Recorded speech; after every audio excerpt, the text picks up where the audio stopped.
E hoje, meus irmãos, a continuidade do 24º aniversário dessa congregação. Quero já também aproveitar o ensejo, fazer os meus agradecimentos e louvar a Deus pelas nossas vidas, pelas nossas famílias. Que se Jesus Cristo assim não voltar para buscar a sua igreja, amanhã, até o 25º dia, 20º ano, nós possamos estar firmes e constantes na obra do Senhor. E mesmo com essa minuta de tempo que passamos juntos nesses 2 dias, gostamos muito da congregação e que Deus assim abençoe a cada um de vocês, que a essência do cristianismo bíblico possa continuar sendo fecundada a cada dia, a cada momento, e aonde vocês colocarem as plantas dos vossos pés, as vossas mãos, tudo possa continuar prosperando no nome de Jesus. Pastor Celso é um grande amigo nosso, como disse ontem, que galga de um prestígio muito grande, não só no nosso conselho, mas também em relação à mesa diretora da nossa convenção. E eu quero agradecer a Deus pela sua vida e também externar meus agradecimentos à sua família, irmã Lucinha. Deus possa continuar te abençoando, e também toda a equipe que organizou, está na frente desse trabalho, ladeada, sempre com o pastor Celso. Quero sempre, meus irmãos, também agradecer a Deus pela vida do pastor presidente dessa igreja, pastor Davi, boa sorte, que Deus possa continuar abençoando na presidência dessa igreja. E por último, meus irmãos, agradecer a Deus pela vida da minha esposa, que sempre tem nos acompanhado nessa jornada e, na medida do possível, tem assim sempre nos presenteado, me presenteado com a sua presença nessas estradas longas e às vezes nessas pistas, nesses asfaltos, que às vezes são tão complicados. Mas eu louvo a Deus pela sua vida, Cíntia, e muito obrigado pelo presente de Deus que me deu, foi você. Meus irmãos, sem delonga nenhuma, eu gostaria que você abrisse a sua Bíblia novamente no texto de Apocalipse. Ontem, aqueles que estiveram conosco aqui, nós falamos sobre a questão da palavra obra. E hoje, meus irmãos, em consonância com esse texto, eu gostaria de ler Neemias com vocês também. Apocalipse, capítulo número 22, o tema central da festividade está no verso de número 12, no seu primeira parte. Eu gostaria de fazer uma coleitura com os irmãos. Louvar a Deus também pela vida dos outros colegas, pastores da região, da localidade, etc. Meus queridos, vamos ler juntos esse texto em sua totalidade. Vamos todos juntos. 1, 2, 3.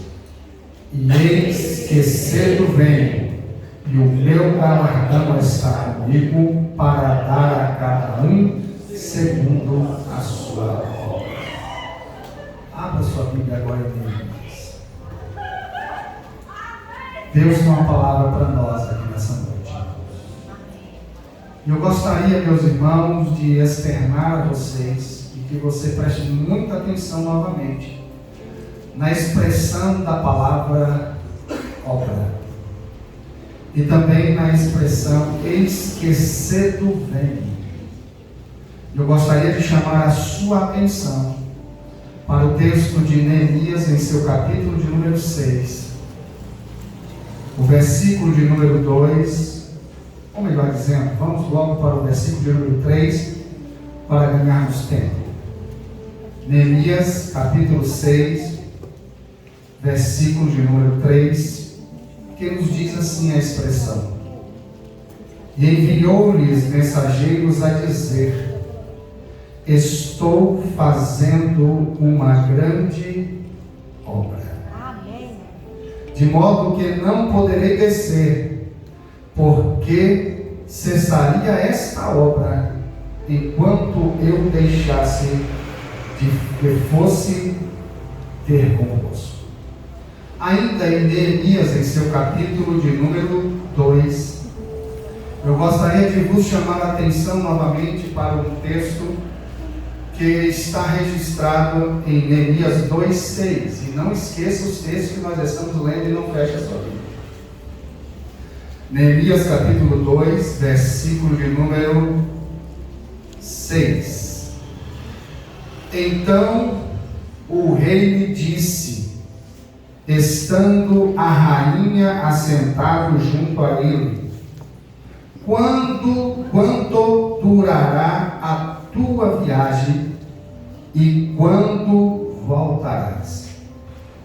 E aprouve ao rei enviar-me, apontando-lhe um certo tempo. Senhor Jesus Cristo, Deus e Pai, estamos aqui na tua igreja, Senhor, porque todos nós somos propriedade exclusiva tua.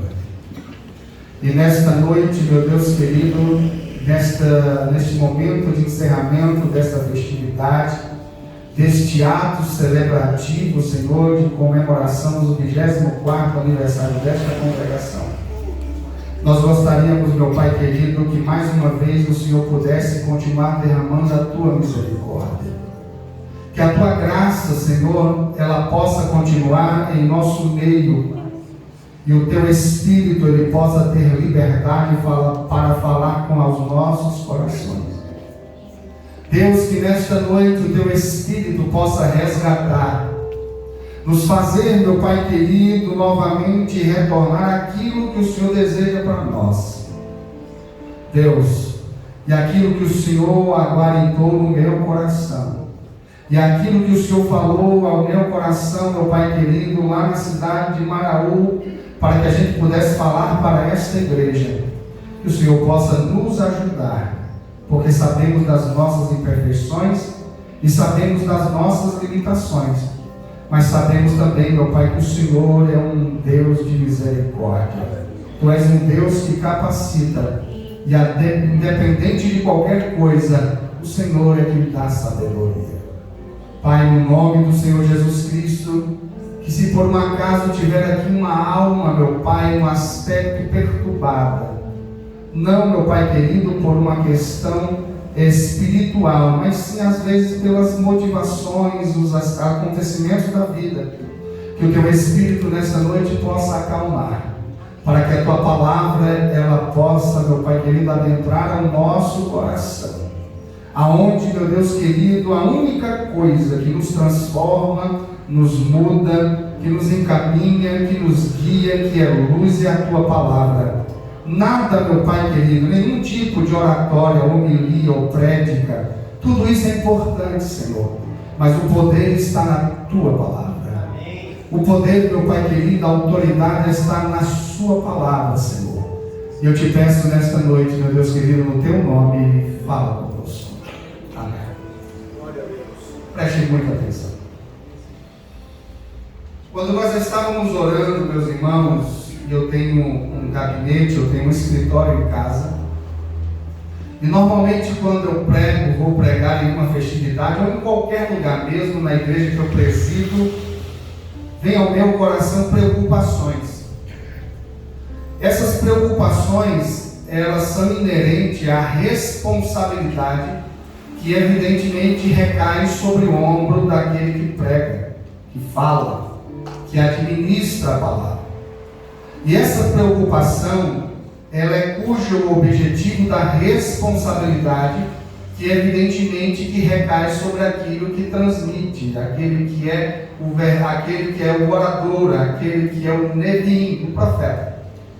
Porque às vezes, meus irmãos, a gente confunde muito, porque a ideia de profeta na Bíblia não é só aquele que levanta por um mistério e que identifica alguém e Deus fala. Mas profeta é todo aquele que está possuído pela palavra de Deus. Por isso, meus irmãos e minhas irmãs, nesta noite eu gostaria de vos chamar a atenção, porque Deus tem alguma coisa para falar conosco. E esse alguma coisa não é algo, meus irmãos, do de punho, que às vezes você não pode gostar, porque a responsabilidade sempre será de pregar aquilo que nós precisamos ouvir e nunca aquilo que queremos estar ouvindo. Primeiro, porque Jesus conhece o nosso coração, Ele sabe o que precisamos, e como a obra é dele, tudo é dele, falamos aquilo que Ele quer que fale. E a partir daí, meus irmãos, nós temos algo que Deus tem marcado para nós aqui nesse 24º aniversário desta congregação. Quando nós lemos, meus irmãos, o texto de Apocalipse, ontem nós falamos um pouco sobre as questões contextuais e introdutórias. E em consonância, meus irmãos, com essa ideia de que esquecer do vem, ele está falando de uma questão de tempo temporal. Ele está falando de uma questão de rapidez, cedo. Ele está falando de uma questão de raiar de dia. E esse raiar de dia é sempre acompanhado, que você observa no texto, da obra. Nunca se esqueça.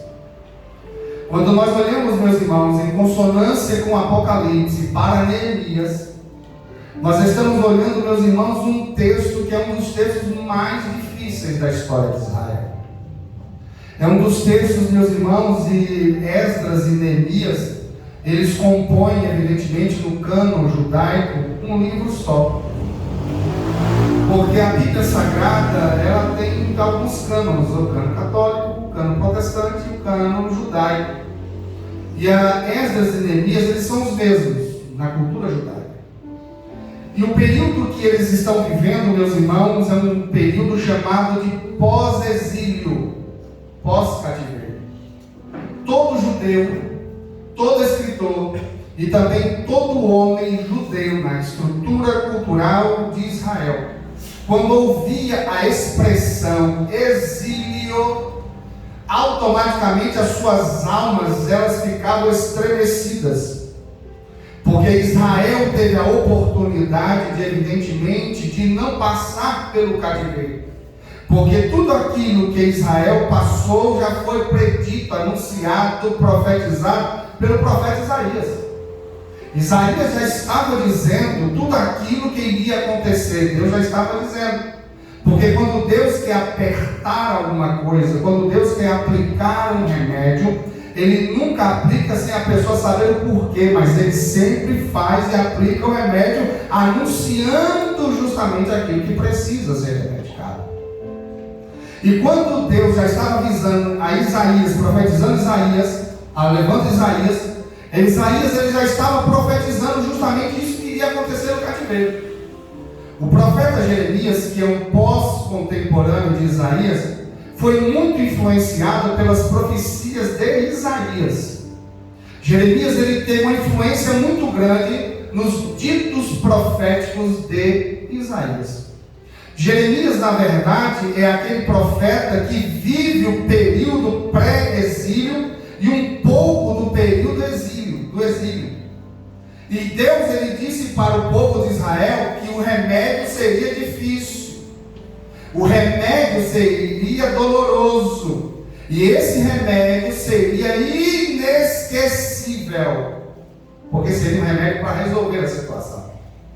Alguns rabinos, meus irmãos, pós-exílios, eles vão dizer e escrever nos seus oráculos que após o período chamado de cativeiro, Israel nunca mais foi a mesma nação, tanto o reino do sul quanto o reino do norte. E nesse período, meus irmãos, chamado exílio, houve, meus irmãos, justamente as predições. Tanto é que quando Deus utiliza do profeta Jeremias, Deus estava utilizando Jeremias e diz: Jeremias, eu vou usar uma linguagem que é muito comum para vocês e vou também, evidentemente, colocar alguma dosezinha de simbolismos, porque Jesus, que é Deus, que evidentemente que emana toda a sabedoria, Deus sabe que o ouvir é um ato de aprendizado também, mas o ver também ajuda aquilo que está sendo falado. E Deus chega para Jeremias: Jeremias, vamos fazer um negócio? Desce ali a casa do oleiro. Jeremias 18. Você não está percebendo que ali naquele ato de artesanal que aquele oleiro está fazendo, você perceba que o oleiro, independente da roda que está movendo ali, porque ali é uma questão que é dentro dessa cultura de artesanal. O oleiro ele está rodando a roda, desculpa a redundância aqui, mas ele está rodando aquela roda e você percebe que há um destoamento ou alguma coisa acontece e aquele vaso ele se desfaz. Só que quando ele se desfaz desse vaso, esse barro, ele pega aquele vaso e do mesmo barro ele refaz o vaso. Ele dizendo na ideia de Jeremias, da mesma forma que aquele oleiro ele refez aquele vaso, ainda eu posso refazer Israel. Só que quando chega justamente nos capítulos posteriores, você percebe que Deus dá uma outra ordem para Jeremias, dizendo: Jeremias, pega uma vaso, pega uma botija aí, por favor. Pega ali os oficiais dos anciões e pega também as autoridades civis, leva lá para o meio. Senhor, mas o que é que eu vou fazer? Faz o que eu estou te mandando em Jeremias e você vai ver. Quando você chegar no meio deles, você pega os oficiais dos anciões, que eram as testemunhas religiosas, e você pega o civil, que era a testemunha jurídica. E naquele ato que você vai fazer, você vai estar dizendo que Israel não terá mais jeito. Essa geração passará. Ele pega aquela botija, e os versículos posteriores vai dizer isso, e quando ele lança aquela botija, a botija quebra. E Deus estava dizendo: Jeremias, por causa do pecado de Israel, por causa da sua apostasia, por causa da sua dura cerviz, essa geração vai ter que ser passada. No capítulo 18, aquela geração recuperava ainda. No capítulo 18, aquela geração tinha uma oportunidade. No capítulo 18, o oleiro estava dizendo Deus estava dizendo através do oleiro, que aquele vaso poderia ser recuperado. Mas no capítulo posterior, no capítulo 19, ele está dizendo: a botija quebrou. E uma botija quebrada é irrecuperável, não se cola, não tem como fazer nenhum tipo de coisa. Por causa do pecado e da sua dura cerviz, diga a Israel que eles vão passar pelo cativeiro. E lá eu vou tratar com eles. Quando eles chegam, meus irmãos, eles começam a avisar, a dizer, e começa a crescer na Mesopotâmia um outro governo, governo babilônico, governo babilônico, principalmente encabeçado por Nabucodonosor. E Nabucodonosor, ele vem evidentemente com seu espírito egolátrico, com seu espírito de Deus, no sentido divino. Ele aspecta querendo tomar todo mundo. Israel não iria ficar de fora disso. Nabucodonosor, ele começa a fazer as suas inserções. Nabucodonosor, ele começa agora a fazer o seu plano de guerra para justamente tomar, sitiar, saquear Israel e Judá, e a partir daquele momento também servir o seu período de cativeiro. Quando Nabucodonosor ele começa a invadir e a cercar Israel, Nabucodonosor ele tem 3 estratégias. A primeira delas, ele disse: olha, nós vamos invadir. E essa primeira invasão, eu quero que vocês tragam para Babilônia todos os príncipes, aqueles que são jovens da realeza, todos aqueles que compõem a realeza, ou pode ser até mesmo do alto, baixo escalão, mas eu quero todos esses jovens comigo. A pergunta, meus irmãos, que muitos fazem é: por que Nabucodonosor fez isso? Porque quando Nabucodonosor ele pega os filhos da nobreza, eles pegam aqueles que evidentemente eram os filhos dos reis, dos sacerdotes, daqueles que eram da chamada alta sociedade, da classe alta ali. Eles estavam dizendo o seguinte: olha, eu estou tirando dele a esperança de sucessão real. Não haverá sucessão, porque toda essa juventude aqui vai tudo ficar comigo. Aí você sabe que vai Daniel, e tem outro problema: quando vocês fizerem essa primeira inserção, vocês, após acabar ela, montem em cavalos e carros e vá para uma segunda inserção.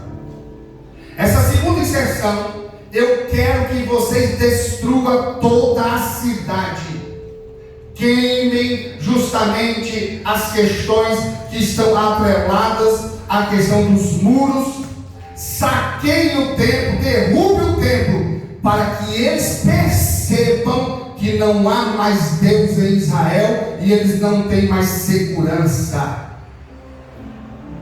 E nesse ínterim de tempo entre a primeira e a segunda inserção existe uma outra. Ele chega e diz o seguinte: olha, quem for cego, manco, defeituoso, que tem saúde declinável, não traga para a Babilônia, deixa lá. Só traga os homens que têm um perfil de um corpo físico normal, que possa trabalhar, porque nós vamos escravizar esse povo. Nessa jornada vem 50 mil homens.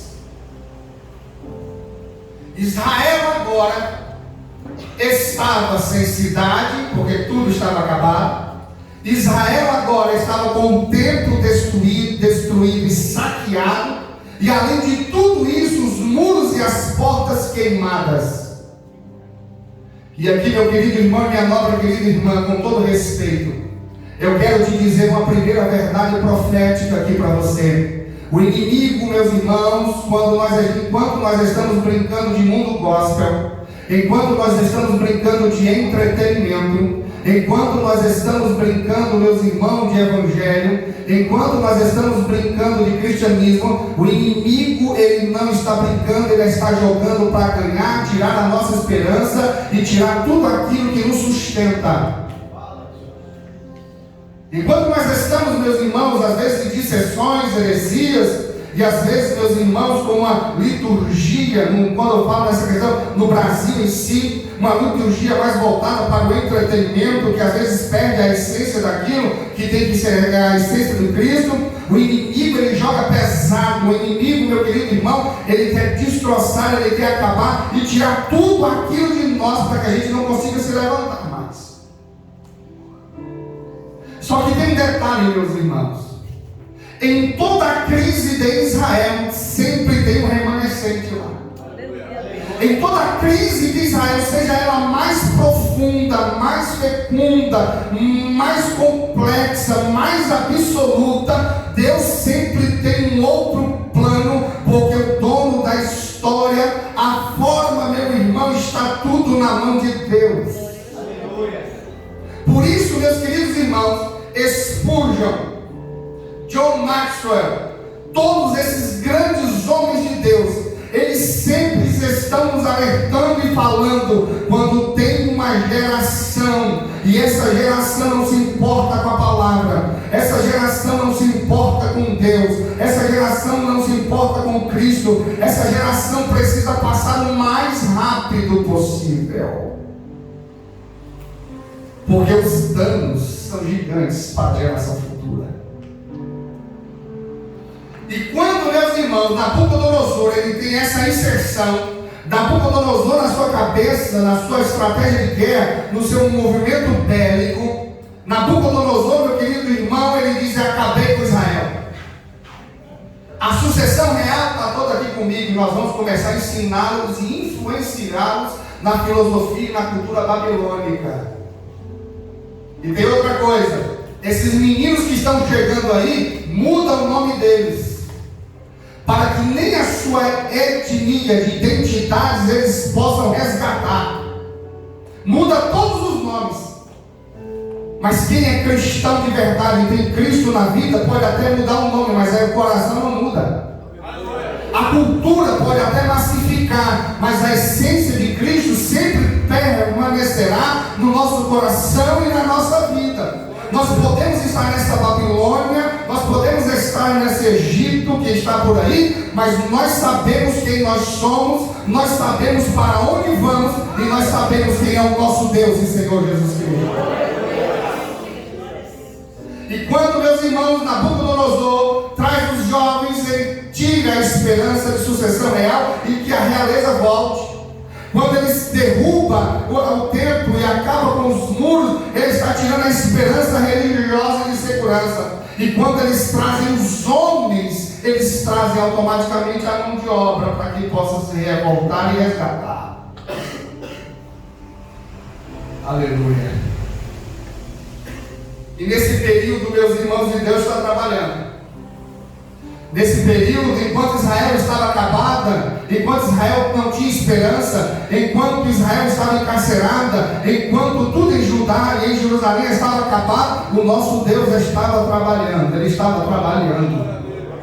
Nunca se esqueça, não importa como você entrou aqui, não importa a sua situação existencial, não importa, meu querido irmão, o ostracismo que às vezes você está vivendo, existe um Deus que está trabalhando. Pastor, mas eu não estou vendo, mas Ele está trabalhando. Pastor, eu não estou sentindo, mas Ele está trabalhando. Pastor, parece que nada acontece, mas Ele está trabalhando. Pastor, parece que eu não consigo ver, mas Ele está trabalhando. E Ele te trouxe aqui nesta noite para te dar uma sacudida e dizer: minha filha, meu filho, a história está comigo. A rédea de todas as questões é minha e eu estou trabalhando.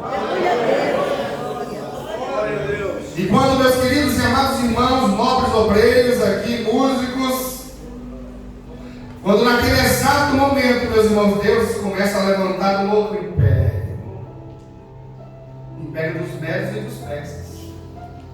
E nesse primeiro momento nós temos o Ciro. Ciro se levanta com a autonomia e a bênção de Deus. E a partir de agora, meus irmãos, as coisas começam a mudar. E os filhos daqueles que foram levados cativos perguntavam para os seus pais, porque no cativeiro eles estavam evidentemente gerando. As crianças estavam falando: papai, por que nós temos um Deus e estamos aqui servindo, em certa forma, uma outra cultura? O pai chegava para o seu filho e dizia: meu filho, os nossos pais pecaram. A geração passada não quis ouvir, e é por isso que nós estamos aqui. O filhinho perguntava: papai, e nós vamos ficar aqui a vida toda? Nós vamos ficar aqui o tempo todo? A nossa vida será aqui? O pai chegava e dizia: não.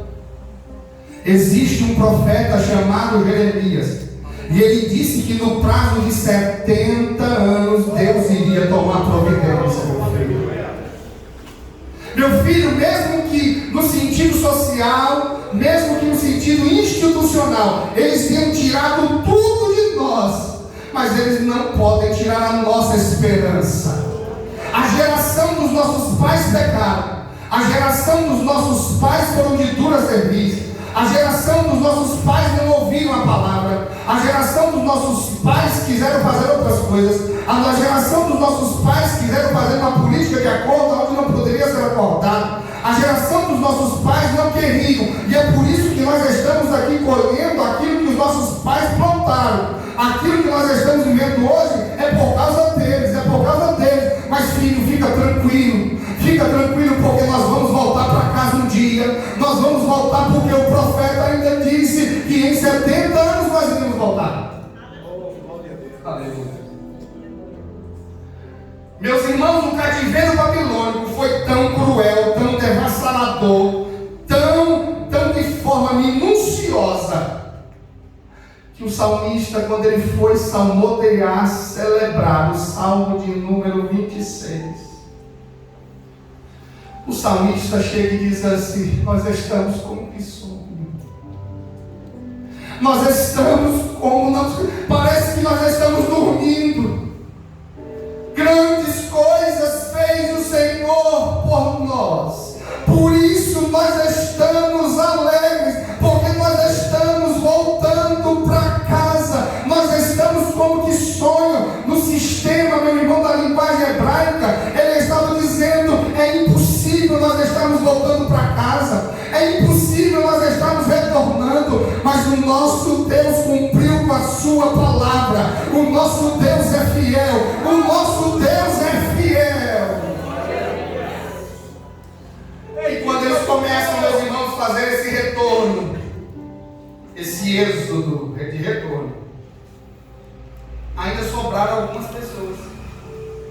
Dentre essas pessoas estavam Esdras, que houve a permissão de reconstruir o templo. Acompanhado de Esdras, o profeta Ageu. Acompanhado de Esdras estava o profeta Ageu. Quando o profeta Ageu, ele chega justamente e vê o templo, ele fica olhando, admirado. Mas pastor, o templo admirado, porque o templo já tinha parado por causa de uma inserção dos inimigos, porque sempre funciona assim, quando alguém se levanta, os inimigos também se levantam. Havia 15 anos parado. E os irmãos aqui sabem que o pior de toda a obra não é o início dela, mas é o meio dela. O problema de toda a obra não é só o meio, mas é quando no meio se para tudo. E o problema não é o meio, não é quando se para tudo, mas quando esse parar demora muito para recomeçar. A moral do povo cai. E o pior de todas as coisas, o povo esquece daquilo do porquê que Deus mandou voltar para Israel. E quando chega naquele exato momento, Ageu olha para o templo e diz assim: por que o templo está dessa forma? Por que o templo o encontra desse jeito? Por que o templo está em ruínas, acabado, deteriorado? Eles chegam e dizem numa linguagem: Senhor, ainda não é tempo de retornar à obra. Nós temos sempre essa linguagem: ainda não é tempo. Ainda não é tempo. A obra está precisando, mas ainda não é tempo. Deixa eu cuidar disso aqui primeiro. Deixa eu cuidar daquilo para segundo. Deixa eu fazer isso primeiro. Deixa eu cuidar disso aqui primeiro. Deixa eu cuidar daquilo primeiro. Sempre priorizando e dizendo: ainda não é tempo. Ainda não é tempo. Ainda não é tempo. Mas eu quero, meus queridos irmãos, usar a mesma linguagem profeta de Ageu e dizer: e quando será o tempo disso? O profeta Ageu, ele olha para um lado e vê o templo totalmente arruinado. E quando ele vai olhar justamente as casas dos judeus, ele percebe que as casas eram todas derrubadas. Que no termo original ele vem de um étimo que não foi traduzido de uma forma muito clara para o vernáculo português. Ele vai dizer: as vossas casas são feitas de estucadas. Que o termo original é de lambrise. É como se fosse uma massa corrida na nossa época, tudo arrumadinho. Olha como se encontra a vossa casa. Vocês estão simplesmente arrumando as vossas casas e a casa do Senhor está totalmente acabada. Quando Deus vos trouxe para cá, a prioridade não é a sua casa, mas é a casa de Deus. Quando Deus vos trouxe para cá, era para que vocês pudessem retornar à construção do templo e não às vossas casas. Só que tem uma questão: enquanto vocês tiverem os vossos corações nas vossas casas, vocês vão beber, mas não vai saciar a sede. Vocês vão comer, mas não mata a fome. Vocês vão plantar, mas não vão colher. Vocês vão ganhar dinheiro e colocar no bolso, no saquetel furado, mas vai colocar no saquetel furado e vai tudo perder. Por quê? Porque a prioridade é a minha casa. Glória a Deus. A prioridade é o meu reino. Vocês voltaram para cá porque, fica tranquilo, as vossas casas vão se arrumar, tudo vai se ajustar, tudo vai ser reconstruído, mas a prioridade era o templo e eles esqueceram disso. E nessa noite, meu querido irmão, pegando a ponte de ontem, Deus está nos sacudindo aqui para dizer: você pode ser o que você quiser, porque também Deus entra nos vossos sonhos. Você pode ter a vontade que você quiser, porque também Deus emana da vossa vontade.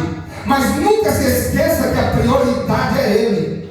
As coisas é dele. Tudo o que fazemos é por causa dele. Se temos força física, mental, espiritual, é dele. Se você estar aqui é por causa dele. E é por isso, meu querido irmão e a minha querida irmã, sabe por que as coisas, às vezes, você vive nesse calabouço existencial, que faz tudo, ganha tudo, tem tudo e nada preenche o seu eu? É porque você está vivendo uma vida de frustração, de saquetel furado. Você conquista, mas parece que nada preenche o seu eu, o seu coração. Sabe o que Deus está nos dizendo aqui para mim, para você? Enquanto você estiver conquistando coisas humanas e não priorizar a minha casa,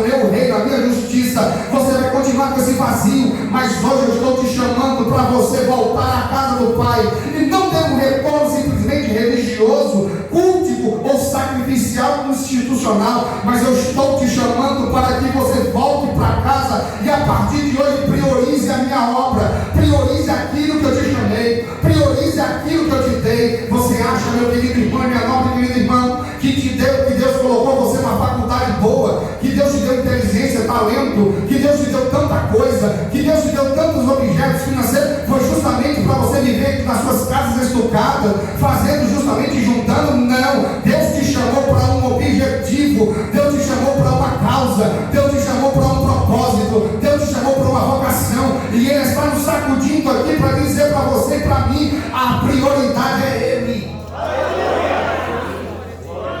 Glória a Deus. O Império Sírio cai. Entra agora o governo de Artaxerxes I e II. No período de Neemias era o Artaxerxes II. Alguns vão dizer que era um, mas vamos pegar a cronologia de dois. E nesse período Esdras está lá lutando com a gente. E Neemias, meus irmãos, era o copeiro. Na nossa cultura, a ideia de servir parece uma coisa insignificante. Na nossa cultura, a ideia de servir, como em tese, um garçom, parece algo que ninguém nota, ninguém percebe. Só que na cultura de Israel, ou melhor, na cultura dos medos e dos persas, um copeiro, ele exercia e era um homem de confiança do rei. Era um homem que todas as questões, no sentido líquida, passava por ele e também algumas partes alimentares. Era um homem que galgava de uma confiança extrema do rei. Além de tudo isso, o copeiro, ele fazia, meu irmão, e participava da nobreza. Ele não participava da celebração nobre, mas tudo aquilo que a nobreza vivia, ele estava no meio. O copeiro, meu querido irmão, tinha um quarto para ele, um colchão para ele, uma linguagem nossa. Tinha o seu climatizador dele. Um copeiro, meu querido irmão e minha nobre querida irmã, além de ele exercer um cargo de confiança, ele exercia influência. Os rabinos vão dizer que quando o rei chamava os seus conselheiros, e principalmente os persas, e quando a discussão não se resolvia, quando não se tinha uma resposta conclusiva para aquilo que estava em debate, o rei dispensava todo mundo para pensar. E naquele ato de pensar, o copeiro ficava lá. E alguns reis perguntavam: o que tu acha disso? E o copeiro, na sua humildade, falava: Senhor, meu rei, eu acho que é por aqui. De forma anti-institucional. O copeiro, meu irmão, além de tudo isso, era um carro que lucrava. Preste muita atenção nisso. Era um carro que tinha benefícios materiais. Era um carro, meu querido irmão, que não era para qualquer pessoa. Ele comia, bebia, ele dormia no melhor, ele estava fazendo parte da realeza, ele estava galgando de grandes privilégios. Dormia bem, emprego todo final do mês, entre aspas, saiu o seu salário. Galgava de confiança do rei, participava da nobreza. E aqui, meu querido irmão, eu quero dar a segunda mensagem profética para essa congregação. De repente Deus diz assim: eu vou desestruturar Neemias. Neemias, que era filho de Adalias, ele recebe o seu irmão Anani. Anani possivelmente deve ser um nome em hebraico, uma abreviação de Ananias. Quando ele recebe e vê o seu irmão, no coração que palpitava de Neemias, ele pergunta, capítulo 1: Anani, como estão os nossos irmãos lá em Judá e em Jerusalém?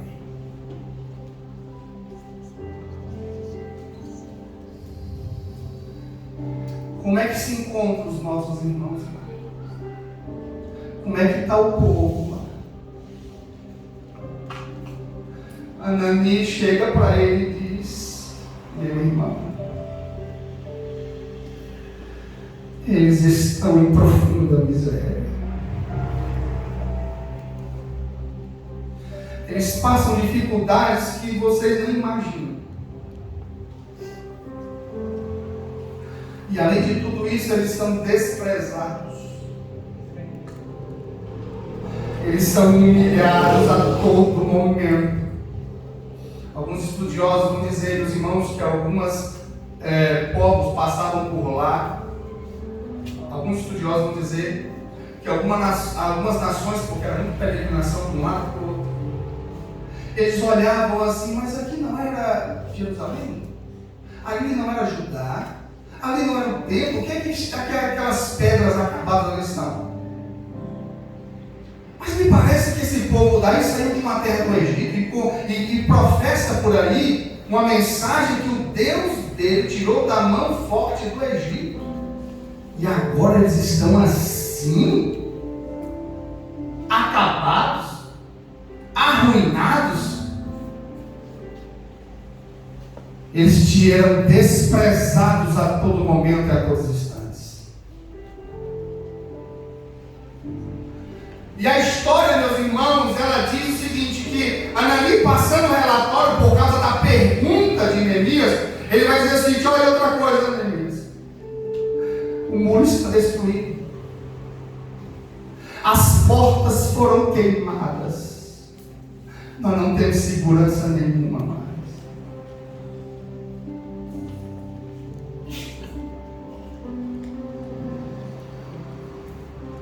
A Bíblia vai dizer, meus irmãos, que o impacto daquele relatório foi tão grande, que a Bíblia diz no versículo 4, no primeiro capítulo, ele se assenta. O seu corpo físico foi impactado por uma mensagem que choca a sua emoção. O seu corpo físico não aguentou aquilo que estava sendo falado. E o texto vai dizer: e sucedeu quando, ouvindo essas palavras, assentei e chorei. A Bíblia vai dizer que Neemias chorava durante dias. Neemias lamentava por causa daquela notícia. E além de tudo, meus irmãos, ele não aguenta e ele começa a jejuar e orar para buscar força. Neemias, quando ia tomar o bom vinho, o bom suco de uva lá dos persas, quando ele iria tomar, dentro dele estavam dizendo: meus irmãos, não tenho o que beber. Neemias, quando ia comer um pedaço de paca, ou seja lá o que for, e quando ele ia lançar na sua boca, eles pensavam: meus irmãos, não tenho o que comer. Quando ele iria dobrar o seu joelho, e dobrar o seu joelho, ele iria deitar, ele pensava: os meus irmãos, não tem onde dobrar o joelho, não tem onde dormir. Quando Neemias, ele estava na presença, debaixo da realeza, ele chega: meu querido irmão, minha nobre querida irmã, os meus irmãos não têm o que fazer, eles estão acabados, estão humilhados. E a Bíblia Sagrada diz, meus irmãos, que foram 3 ou 4 meses mais densos na vida de um homem. Quando ele ouve a mensagem de Anani, e quando entra no capítulo de número 2, ele se apresenta ao rei que tinha passado 4 meses ou 3 meses. E quando o rei olha para ele, Artaxerxes olha para ele, percebe Porque ninguém que era serviçal dele poderia entrar na presença do rei triste. Ninguém. Se vai trabalhar para os persas, todos tinham que chegar felizes, alegres. Só que a dor de Neemias era tão grande que no seu ato de trabalho ele não consegue ficar feliz. Artaxerxes olha para ele e diz assim: Neemias, por que o seu semblante está caído? Ele olha para Artaxerxes e diz: Senhor, como eu posso me alegrar? Como eu posso ser feliz? Como eu posso salmodiar sendo que os meus irmãos estão em opróbrio?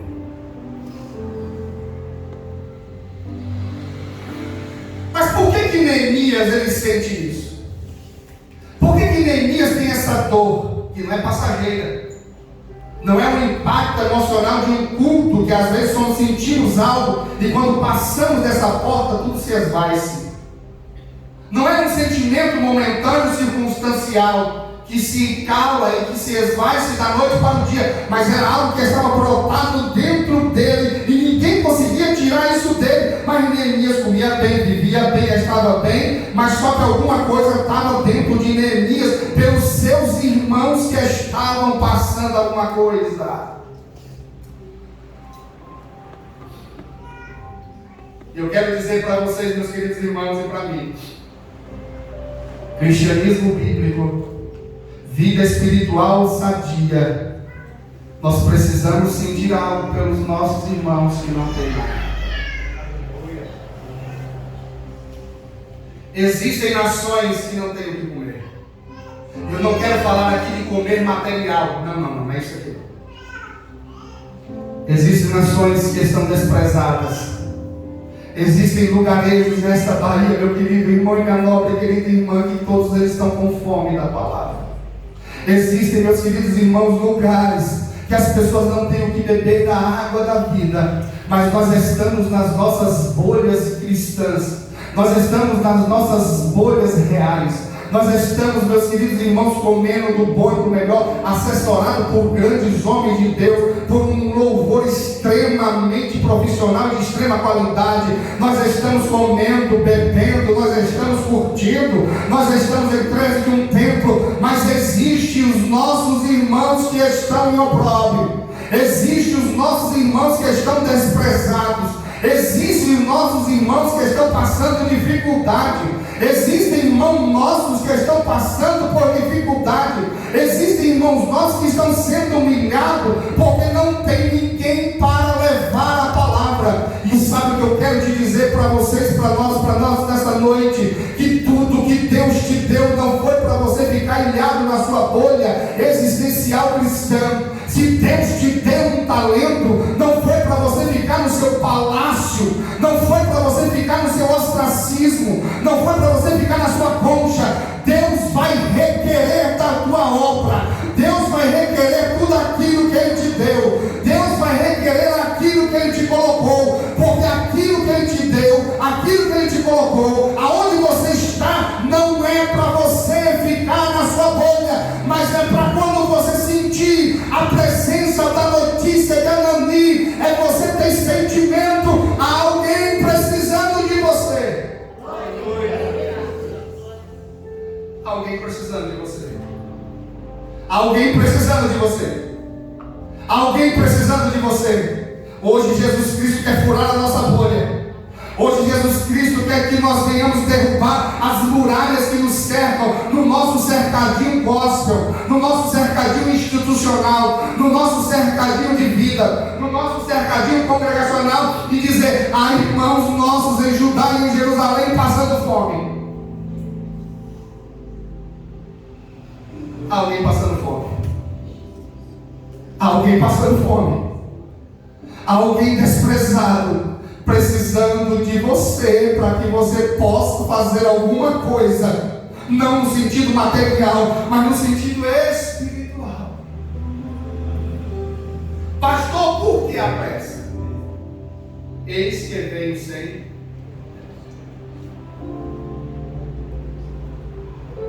Porque quando o rei Artaxerxes ele libera Neemias, não libera com uma carta branca de tempo. Ele diz: Neemias, eu vou te liberar. Só que tem um detalhe: você tem um tempo específico para isso. Versículo de número 6 do capítulo 2. Em 52 dias, Neemias fez o que tinha de fazer e retornou para a Pérsia. Nós não temos tempo mais, meus irmãos. Nós não temos tempo mais de ficarmos no palácios, crentes palacianos. Nós não temos tempo mais de ficarmos na nossa bolha. É um tempo que está correndo. É pouco tempo. É pouco tempo. É pouco tempo. É pouco tempo. É pouco tempo. É pouco tempo. Artaxerxes não nos deu todos os tempos. Artaxerxes não deu todo o tempo para Neemias. E Deus está dizendo: eis que venho sem demora, eis que venho sem demora, eis que venho sem demora. Apressa-te a fazer aquilo que você precisa fazer. Apressa-te a fazer aquilo que eu te coloquei para fazer. Para de fugir daquilo que eu mandei você fazer, porque não adianta ir para Tarsis, você vai ter que ir para Nínive. Não adianta você querer usar daquilo que você tem para tentar fugir de mim, porque ninguém consegue fugir de Deus. Deus é soberano, Deus é eterno. E quando Deus quer fazer alguma coisa, nem que seja através de um ventre de um animal marinho gigante, Ele vai te levar para onde você quer. Existem dois caminhos: o caminho da turbulência, o caminho da labutação e o caminho do amor. Existe o caminho direto para Nínive, ou existe a embarcação que vai ser abalada. Deus está me dizendo, meu querido irmão, em nome do Senhor Jesus Cristo, Deus vai começar a abalar. Deus vai começar a abalar para que você vá para Nínive. O tempo está próximo. Neemias, você vai. Eu vou te dar todas as certidões, eu vou te dar todas as cartas, eu vou te dar todos os recursos, mas tem um tempo definido. E o tempo é agora. Aleluia. E o tempo nosso é agora. O tempo nosso é agora. Pastor, mas deixa eu fazer mais uma coisinha. Chega desse negócio de fazer coisinha. Agora você vai ter que fazer as duas coisas: priorizar a de Deus, e Deus vai ter que com certeza priorizar a sua. Em nome do Senhor Jesus Cristo, meu querido e nobre irmão, é tempo, meu irmão e minha irmã, de nós estarmos envolvidos na obra de Deus, porque há um povo que é nossos irmãos da criação, que está precisando de você. Pastor, mas eu tenho medo. Pastor, eu não consigo. Pastor, eu estou travado. Eu tenho tantas outras coisas, tantas questões. Como é que vai ser? Como vai ser? Do que jeito vai ser? Eu sei que eu tenho uma vocação. Eu sei que eu tenho uma chamada. Eu sei que eu tenho um talento. Eu sei disso, mas eu não consigo. Eu estou preso. E o que é que o Senhor pode me dizer? O que é que o Senhor pode falar? Não temas. Não temas. De onde você menos espera, as coisas acontecem. De onde você menos pensa que vai agir, é lá que a porta se abre. Neemias, quando chega próximo do seu rei, no sentido institucional, ele chega ali: meu Senhor, eu tenho um problema, eu tenho uma dificuldade, eu preciso realizar uma missão, os meus irmãos estão passando necessidade. E o rei diz: o que é que tu precisa? Do que é que tu precisa? Do que é que tu precisa? De onde menos se esperava, Neemias foi abençoado. E outra coisa, Neemias, a bênção de Deus, ela é completa. Você vai chegar lá em Judá e em Jerusalém, você não vai chegar simplesmente como um enviado. Toma aqui, e a partir de agora você vai chegar como governador lá.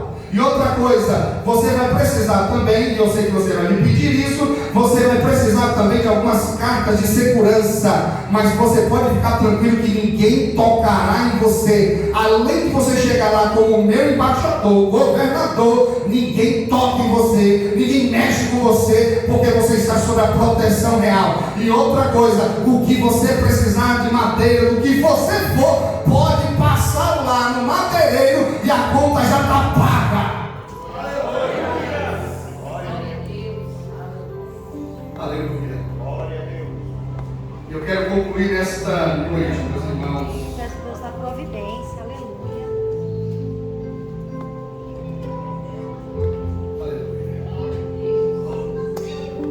Eu quero concluir essa noite.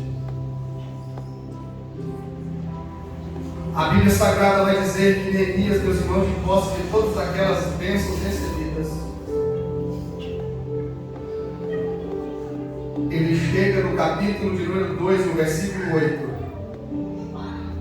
Na última parte, ele vai dizer: o rei nos deu, segundo a boa mão de Deus sobre mim. Aleluia.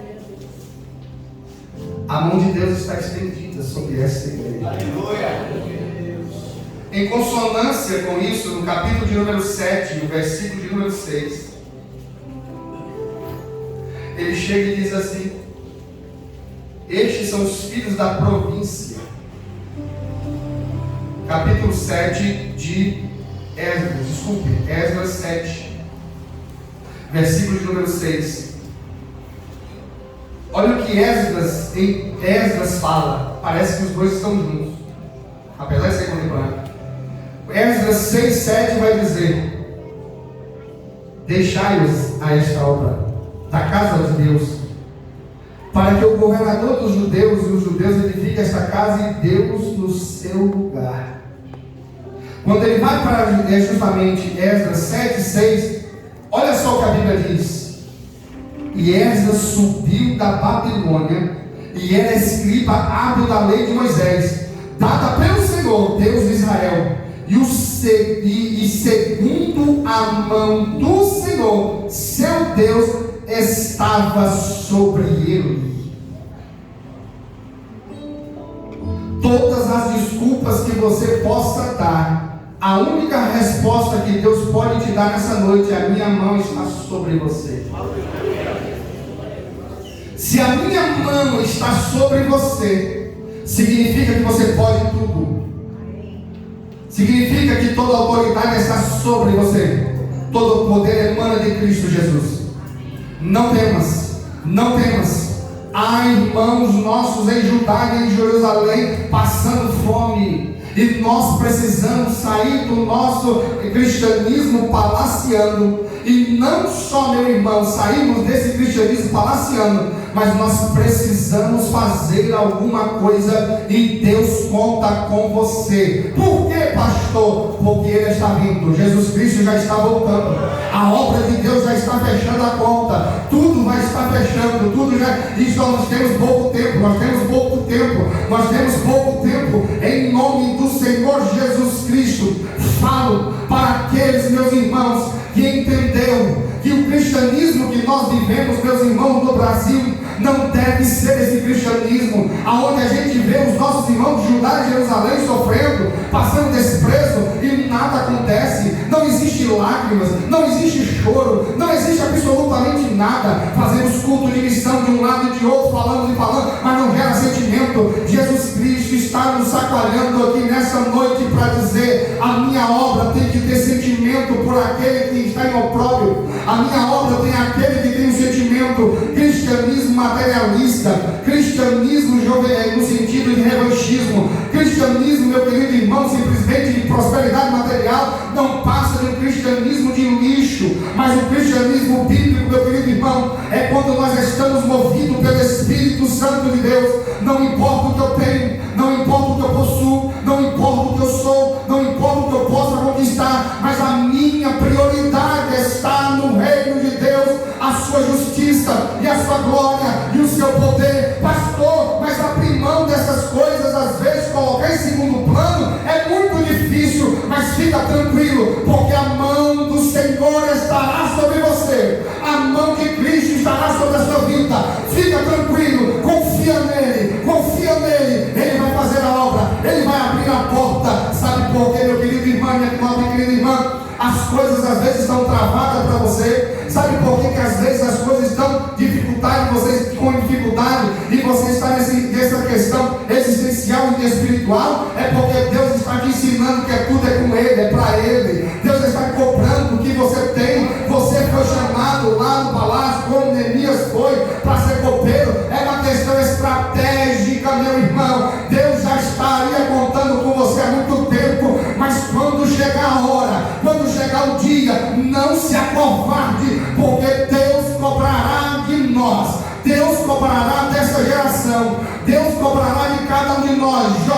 diretores, senhores, obreiros, pastores, seja qual for a nomenclatura institucional, porque não temos muito tempo. A mão de Deus está sobre nós. A mão de Deus está sobre nós. Glória a Deus. Pastor Celso, meus irmãos, gostaria, por gentileza, vamos fazer uma oração. Eu encerro. Porque esse ministério eu estou abençoadíssimo. Glória a Deus. Aleluia. Oh, glória a Deus. Deus conta com você. Glórias, Deus conta com você.